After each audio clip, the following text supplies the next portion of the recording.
Okay, this is gonna be a little bit of a weirder video. It's about 2 o'clock in the morning here. I'm cleaning my house, trying to clean up. Dude, I've got vacuums.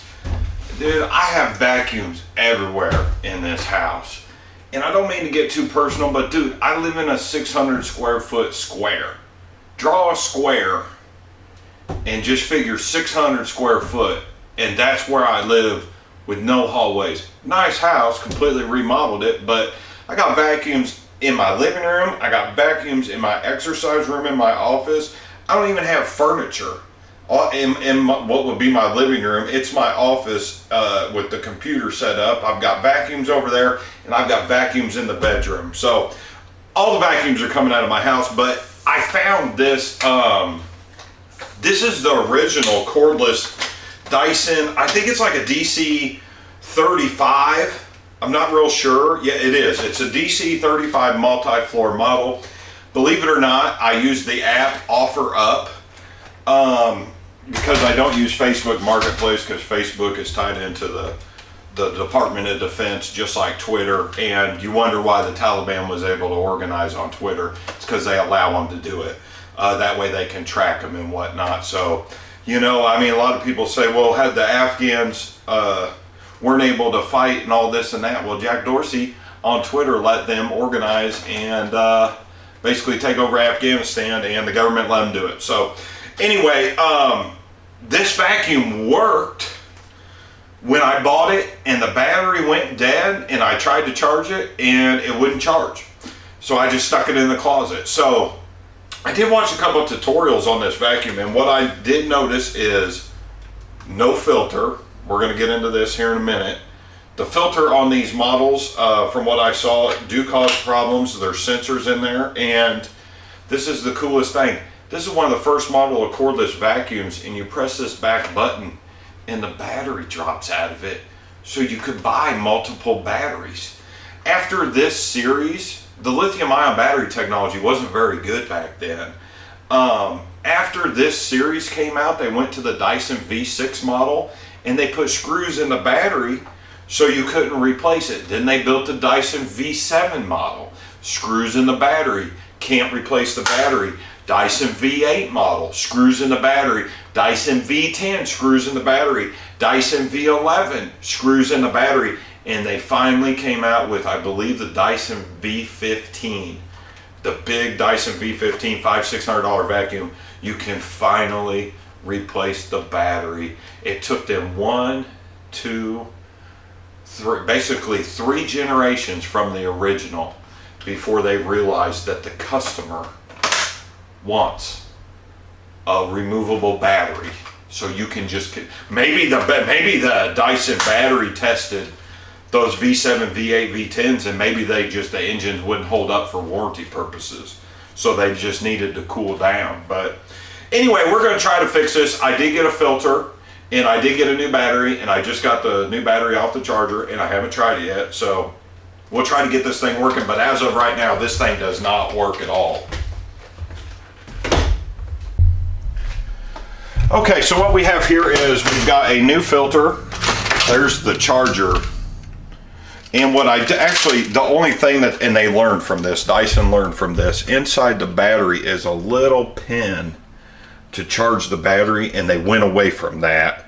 That pin would probably more than likely break over an extended period of time, so they got away from that. But on the model here, what we have is you have got these 2 post here, and eventually over time, from being connected, disconnected, being used all the time, you do get some corrosion on these connections here that you do need to clean up. This thing's extremely clean. When you install this new filter, I don't know if you can hear that,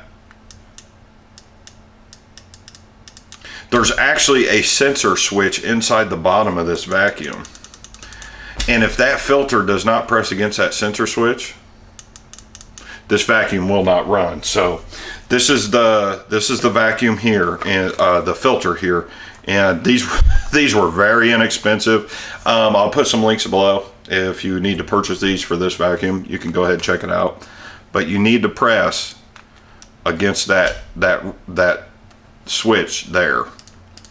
And when you put the unit back together, with the thickness of this filter, with the thickness of it, you're going to be pressing on that switch. So if we get lucky, which we probably not going to be, I'm pretty sure this battery is dead.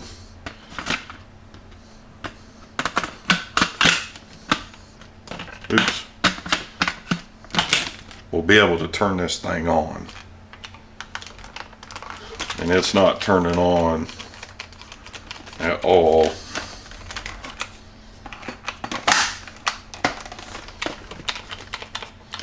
Okay, next step. Hey, Dyson, really thinking on these first models.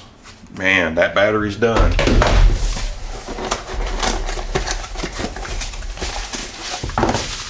And I charge this and put this away. We'll go ahead and plug in. This is an aftermarket battery.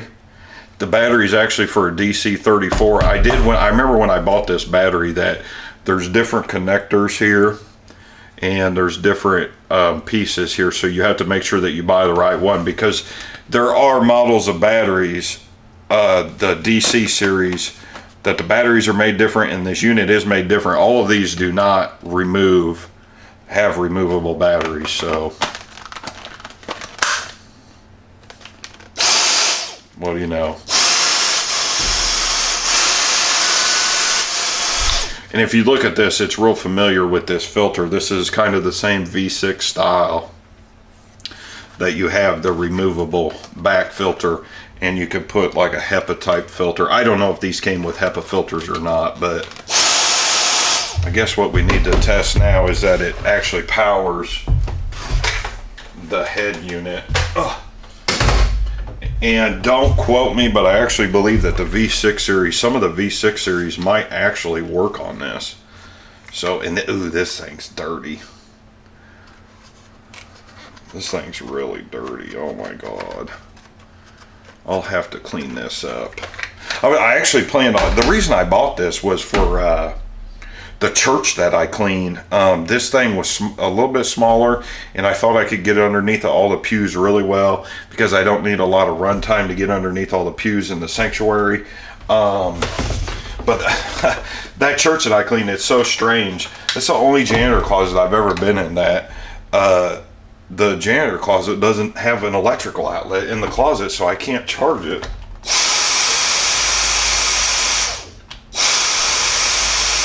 What do you know? This thing works.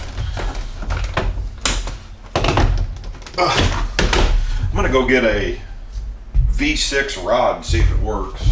This is an extra. It does not. It doesn't fit. I thought it was gonna. I thought it looked like it might fit, but it doesn't. It looks like there's some different molding there. So this is what came with it.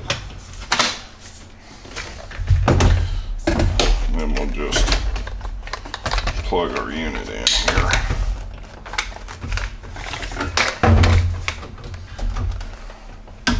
Let's see if it works. Hey, what do you know? Well, I guess really the purpose of this video is that I gave $25 for this vacuum. And the lady apparently knew there was something wrong with the battery. Anyway, I think I give $20 for the battery, so you're looking at 40 bucks. And then the filter was like $3. So you're looking at a $40-some Dyson vacuum. Still a good vacuum. What I'm gonna do is I'm gonna put this to use, and I'll probably come back and we'll do it like a cleaning tutorial. But yeah, that's pretty much it for now. Don't forget to check the vacuum playlist below, and any purchases from the link below really help me out. Subscribe, comment, leave a comment, thumbs up, thumbs down, whatever if you don't like it.